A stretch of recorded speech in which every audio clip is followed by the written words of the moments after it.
اعوذ باللہ من الشیطان الرجیم، بسم اللہ الرحمن الرحیم۔ دیکھیے جہلمی صاحب کتنے کس بیانی کرتے ہیں، یہ کہتے ہیں کہ علماء چاہتے نہیں کہ آپ قرآن پڑھیں، یہ قرآن کے دشمن ہیں۔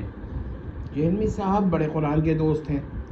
جب انہوں نے کہا کہ قرآن کو بغیر ترجمے کے شائع کرنا بین کر دیا جائے تو ایسا کفریہ اور ملعون مطالبہ کسی کافر ہی نے کیا ہوگا، اور وہ بھی پاکستان میں تو کوئی سوچ نہیں سکتا۔ مگر افسوس یہ ہے کہ ان سب کے باوجود جہلمی صاحب کو کوئی گرفتار نہیں کر رہا۔ اب یہ ہمارے زوال کی انتہا ہے کہ ایک شخص اللہ کا دشمنی میں اس حد تک بڑھ گیا ہے اور کوئی اس کے خلاف قانونی چارہ جوئی نہیں ہو رہی۔ ہم کہتے ٹھیک ہے نہیں ہو، مگر عوام کو چاہیے کہ وہ جہلمی صاحب کو سننا بند کر دیں۔ اپنا ایمان کھیل رہے ہیں وہ لوگ، ٹھیک ہے، ہو رہا ہے، ہزاروں کافر موجود ہیں جو کفر بک رہے ہیں، تو میں تو کہتا ہوں ٹھیک ہے، ڈیوڈ وڈ بھی ہے تو جہلمی بھی ہے، یہ دونوں ہی ہیں، تو ہمیں ان سے کوئی مسئلہ نہیں ہے، ہم ان کو سب کو جواب دیں گے۔ لیکن وہی والی بات ہے نا کہ اب کیا کریں کہ ڈیوڈ وڈ کو جواب دیں کہ جہلمی کو، تو وہ کہتے ہیں نا کہ کعبہ بھی بھلا شیخ تیرے ساتھ چلیں گے ایک بار جو پھر لیں ہم یار کے گھر سے۔ تو بات یہ ہے کہ جہلمی کو سے مقابلہ ہٹے تو پھر ہم کسی اور اللہ کے دشمن کی طرف جائیں، ٹھیک ہے، اور لوگوں کو جانا چاہیے، مگر ہم یہ کہتے ہیں، بعض لوگ کہتے ہیں کہ بھائی آپ کے ایک بھی ویڈیو کم چلتے ہیں، تو میں کہتا ہوں یہ تو اس کی دلیل ہے کہ ہم صرف اللہ کی خاطر، رسول کی خاطر، قرآن کی خاطر، حدیث کی خاطر جہلمی صاحب کا جواب دے رہے ہیں، ویوز کی خاطر نہیں دے رہے۔ ایک آدمی بھی نہ ہماری بات سنے، زیرو، میں بھی نہ سنوں ایک دفعہ اپلوڈ کر کے، مگر ویڈیو اپلوڈ ہوگی اللہ کی خاطر، ویڈیو اپلوڈ ہے نبی کی خاطر، ویڈیو اپلوڈ ہے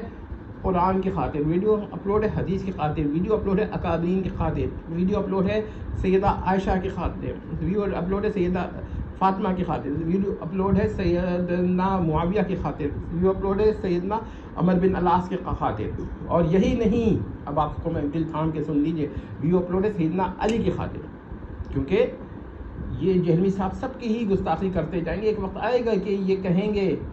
کہ دیکھیے اصل چیز تو توحید ہے، اصل چیز تو اسلام ہے، صحابیت اصل چیز نہیں ہے، یہ تو کہہ چکے ہیں نا، اب یہ کہیں گے اصل چیز تو توحید ہے، اصل چیز تو اسلام ہے، اہل بیت ہونا کوئی فضیلت نہیں ہے، یہ بھی کہیں گے یہ، اور پھر آگے بڑھیں گے اور کہیں گے اصل چیز تو توحید ہے، اصل چیز تو اسلام ہے، اور یہ جو ہے کیا کہتے ہیں نبی جو رسول اللہ نبی تھے یہ کوئی فضیلت نہیں ہے، یہ یہاں تک آئیں گے، آپ دیکھیے گا، یہ بھی اسٹیپ بائی اسٹیپ چل رہے ہیں۔ جہلمی صاحب کو میں سمجھ چکا ہوں اللہ کے فضل و کرم سے، اللہ کا احسان ہے کہ وہ جہلمی صاحب کو ذہن جو ہے نا وہ تقریباً یوں سمجھیے ورچولی میں پڑھ سکتا ہوں، یہ نہیں کہہ رہا ریئلی پڑھ سکتا ہوں، دونوں میں فرق ہے، مگر اندازہ ایکوریٹ ہی یہی ہے کہ جہلمی صاحب ایک وقت آئے گا وہ کہیں گے کہ بھائی بخاری شریف کے اندر بھی غلطیاں ہیں، امام بخاری بھی ایسے ہی تھے، مسلم شریف میں بھی غلطیاں ہیں، اور کہہ چکے ہیں کہ ایک روایت اس کی جو ہے وہ کیا کہتے ہیں تحریف قرآن کی ہے، وہ تو شکر بھیجیں کہ اس کی کوئی توجیہ جہلمی صاحب کے کہنے پہ صاحب جھالوی کے ذہن میں آ گئی،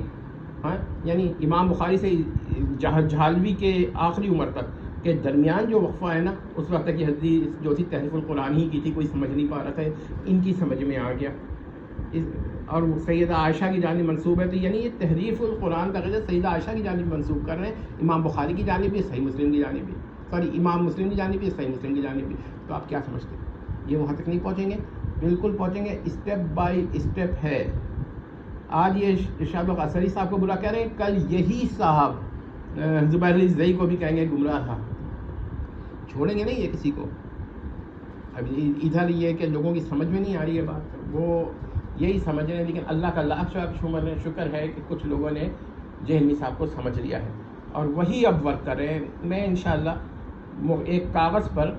اس کی فوٹو لوں گا اور جو لوگ کام کر رہے ہیں نا ان کے نام اور چینلز کے نام لکھوں گا، اس وجہ سے وجہ بھی بتا دیتا ہوں، کیونکہ کچھ وجوہات ایسی ہوتی ہیں کہ ہم ذرا احتیاط برتتے ہیں، تو ہم ایسے نہیں ٹائپ کر کے دیتے،